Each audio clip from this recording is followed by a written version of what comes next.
तर पिंपरी चिंचवड आता पूर्ण चाकणपर्यंत आता हा वाढत चाललेला आहे आणि म्हणून तेही शिथिलता गरज असताना तोही त्याचा अंतर्भूत पुढच्या काळामध्ये कसं करता येईल. कारण जिकडे गावठण आहेत जिकडे जे आहेत याचा लाभ मिळणारच आहे, पण वाढणारे नागरीकरण आणि शहरीकरण हे पुढच्या काळामध्ये आल्यानंतर तुला दूरदृष्टिकोनातून तुम्ही हे ठेवत असताना आणि त्यालाही देखील दर किंवा आपण पेनॉल्टीज ज्याला आपण म्हणतो किंवा ट्रान्सफर आणि रजिस्ट्रेशनचे दर आहेत तेही थोडा जर बॅलन्स ठेवलं तर मला असं वाटते हा एक चांगला निर्णय होईल अशी मी या निमित्ताने अपेक्षा व्यक्त करतो.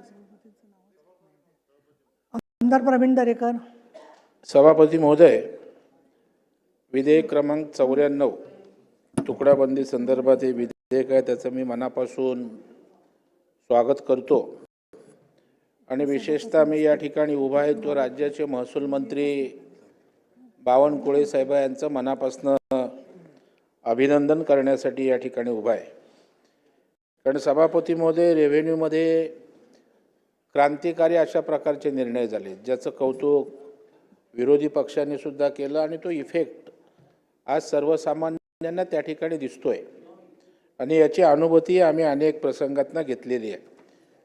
सभापती महोदय, या विधेयकाचा उद्देश जमिनीचे तुकडे झाल्यानंतर त्याचं नियमितीकरण करण्यासाठी 25% अधिमूल्य सरकारनं 5% आणलं, पण एवढं करूनही भोगवटादार नियमानुकूल करण्यासाठी सभापती महोदय पुढे येत नव्हते. आता सरकारनं कोणतंही अधिमूल्य न आकारता नियमानुकूल करण्याचा निर्णय घेतला आहे आणि त्यासाठी हे विधेयक आपल्यासमोर सादर झालेलं आहे. सभापती महोदय, हा महायुतीचा एक ऐतिहासिक निर्णय म्हणून या निर्णयाकडं या ठिकाणी सारे बघू शकतात.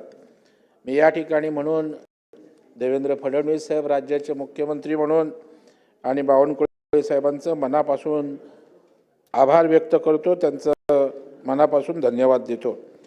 सभापती महोदय, या विधेयकाच्या माध्यमातून शेतीयोग्य जमिनीचं या ठिकाणी संरक्षण होणार आहे. वारसा हक्काने सातत्यानं जमिनीचे तुकडे तर होणारच आहेत. ही प्रक्रिया काय आपल्याला सभापती महोदय थांबवता येणार नाही, पण ते नियमात बसत नव्हते. एखाद्या शेतकऱ्याला जमीन विकायची असली सभापती महोदय तर नियमात बसत नसल्यामुळे त्याला कमी भावात विकायला लागत होती. बावनकुळे साहेब, तुम्ही शेतकऱ्यांचा विचार या ठिकाणी केलात आणि हे अधिमूल्य शून्यावर आणलं. तुम्हाला राज्यातील जनता तुम्हाला आणि देवाभाऊंच्या सरकारला धन्यवाद दिल्याशिवाय या ठिकाणी राहणार नाहीत. सभापती महोदय, तुकडाबंदी कायद्यामुळे लहान शेतकऱ्यांच्या मालमत्ता हक्कावर मर्यादा सभापती महोदय आली होती. वारसा हक्क कायद्याशी संघर्ष निर्माण सातत्यानं होत होता. काही गावांमध्ये तर सामाजिक आणि कौटुंबिक वादही त्या ठिकाणी वाढले होते. त्यामुळे अशा प्रकारची सुधारणा करण्याची सभापती महोदय आवश्यकता होती.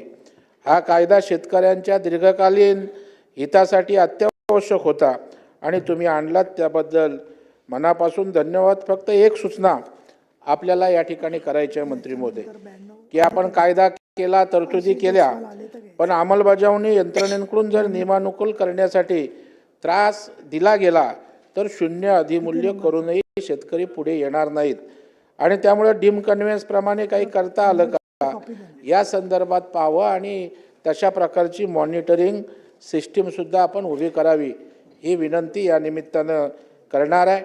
बावनकुळे साहेब, महसूलमध्ये निर्णय घेत असताना मुंबईकरांसाठी सुद्धा आपण त्या ठिकाणी आम्ही सेल्फ डेव्हलपमेंट त्या ठिकाणी आणलं आहे. महसूलच्या जमिनीवर अनेक सोसायट्या त्या ठिकाणी आहेत, त्या संदर्भात सुद्धा आपण बैठक घेतलीत. क्लास 2चं अनिलजी क्लास 1 करण्याचा निर्णय त्या ठिकाणी प्रलंबित होता, तो आपण केला. सामाजिक न्याय विभागाच्या जागेवर PWRच्या ज्या इमारती दलित समाजासाठी त्या ठिकाणी युद्धानंतरच्या आरक्षित होत्या त्या संदर्भातही आपण त्या ठिकाणी निर्णय केलात. माझे आपल्याला या निमित्तानं विधेयकाच्या निमित्तानं बावनकुळे साहेब विनंती आहे सभापतींच्या मार्फत, की मुंबईमध्ये आज अनेक एकल इमारती आहेत, त्या ठिकाणी त्यांचा पुनर्विकास होऊ शकत नाही.